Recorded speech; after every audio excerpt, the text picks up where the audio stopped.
Bonjour et bienvenue sur Écolo Bio Nature, je suis Isabelle Brunet et mon but est de vous aider à augmenter votre autonomie alimentaire. Alors ces températures printanières et ce beau soleil nous fait nous interroger sur les changements climatiques en cours et sur nos différentes pratiques de jardinage que l'on va devoir modifier dans les années qui viennent.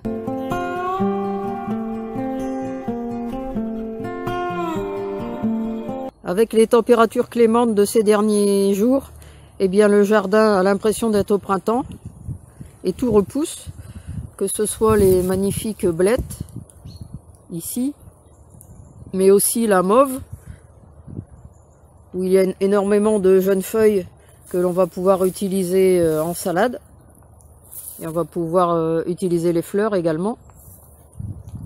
Puisqu'on parle de fleurs, eh bien les soucis aussi sont repartis. Cette année, ils étaient plutôt tristes. Et là, ils sont bien en fleurs. Donc, on va pouvoir les utiliser aussi. Alors, sur les soucis, on mange que les pétales. Et ça peut servir également à colorer une sauce ou du riz, par exemple. La bourrache a bien repoussé.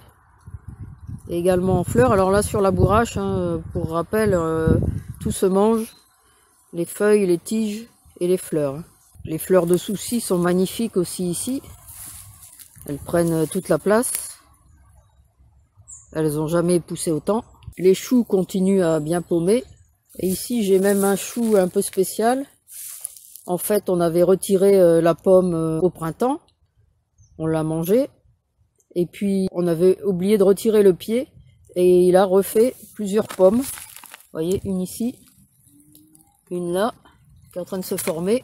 Et la même chose, on l'a coupé et puis il est resté sur place et il est en train de refaire des petites pommes. Alors c'est bien joli ces températures au mois d'octobre, mais ça nous interroge quand même sur le climat et en tant que jardinier sur nos pratiques de jardinage. Est-ce qu'on va devoir jardiner différemment? Parce que si on écoute le GIEC, cette année aura été la plus fraîche des 20 prochaines années. Donc ça risque d'être de pire en pire. Donc est-ce qu'il va falloir abandonner certaines des cultures d'été, comme les haricots qui cette année ont grillé, et les faire soit plutôt en saison au printemps ou alors à l'automne. Comme là par exemple les haricots, je vais vous montrer. Vous voyez, j'ai refait une petite production en jardinière. Et là je l'ai mis dans la serre parce que les nuits sont quand même froides. Mais je l'ai commencé au mois de septembre. Et donc là, ils sont en fleurs et je vais bientôt pouvoir avoir des haricots. Alors c'est une variété qui était spéciale pour Pau, qui va me permettre quand même de faire un peu de haricots parce que j'en ai presque pas eu cette année. J'en ai eu en début de saison et puis après ils ont grillé. Et il va falloir s'interroger aussi pour tout un tas d'autres plantes. Par exemple la vigne, je l'ai moins taillée que d'habitude. Et il y avait de jeunes grappes qui repoussaient. Et d'habitude, j'enlève tout ça parce qu'ils n'ont pas le temps de mûrir. Or là, j'en ai déjà mangé 2 ou 3 de mûres. Celle-ci, bon, elle n'est pas encore mûre. Je sais pas si elle ira jusqu'au bout. Mais j'ai mangé 2-3 mûres. Et il y en a encore une ici. Vous voyez, qui est bien mûre. Et que si j'avais taillé comme d'habitude, c'est du raisin que je n'aurais pas eu. Donc, est-ce qu'il ne va pas falloir laisser les jeunes grappes en formation beaucoup plus tard en saison et être moins strict dans la taille de la vigne? Bon, moi je ne l'ai pas fait, mais de nombreux jardiniers ont refait du concombre en serre au mois d'août. Ils ont refait des semis et ils les récoltent maintenant. Même chose pour les courgettes. Moi j'ai pas refait une deuxième production de courgettes. Je le regrette parce que d'habitude j'arrive pas au bout. Donc j'ai dit je vais pas m'embêter et finalement cette année j'aurais pu avoir à nouveau des courgettes. Alors les courges refont des fleurs et même si elles n'iront pas jusqu'au bout, on peut manger les fleurs. Alors là en plus, il risquait pas d'avoir de courges puisque c'est une fleur mâle. Mais on peut toujours manger la fleur. Et on peut également manger le bout de la tige, ce bourgeon terminal. Eh bien on peut le faire à la poêle par exemple. Vous voyez comme ici, avec la jeune fleur femelle qu'elle a, bon ça on peut le manger. Là il y a encore quelques fleurs mâles qui vont ressortir, on pourra manger les fleurs. D'ailleurs il fait tellement chaud que les radis d'hiver commencent à monter. Il va falloir que je surveille ça et que j'enlève ceux qui commencent à monter, avant qu'ils deviennent trop durs.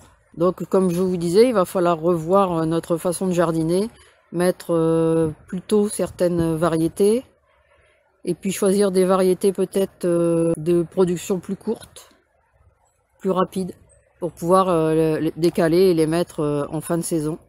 Parce que même si le jardin n'est pas terminé, et moi j'ai refait mes semis d'hiver dans la serre, il y a certaines plantes qui ne vont pas pousser en hiver, donc pour elles il va falloir trouver une solution parce qu'elles auront trop chaud l'été et elles ne pousseront pas en hiver.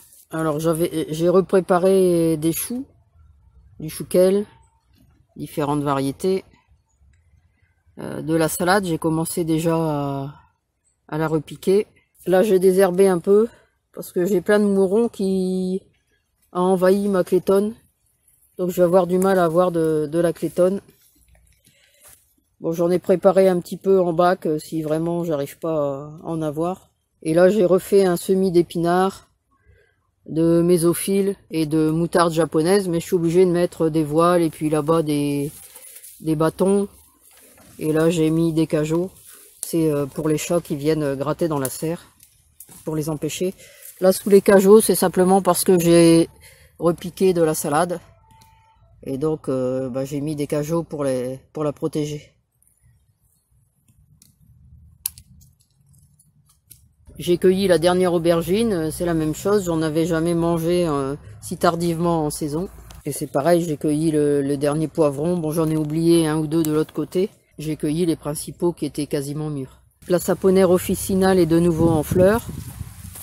Et même le King Jiwa commence à fleurir, hein, le baume vietnamien.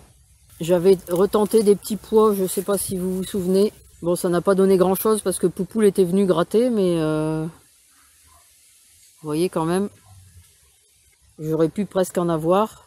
Et puis, bon, sur les petits pois, on peut aussi manger le bout des tiges. Ça peut se passer à la poêle sans problème. Donc, je crois que je me contenterai de ça parce que ça n'ira pas jusqu'au petits pois. Puis de toute façon, il y en a tellement peu. Vous voyez, il y a un pied de temps en temps. Elle me les a bien grattés et bien mélangés. Vous voyez, ils vont jusque là. Alors que normalement, ils étaient le long du grillage. Mais je crois que l'année prochaine, je retenterai les petits pois au mois d'août. Et alors, les capucines aussi sont bien reparties. Donc, on va pouvoir faire une belle récolte. Parce que j'avais pas pu faire une grosse récolte de capucines.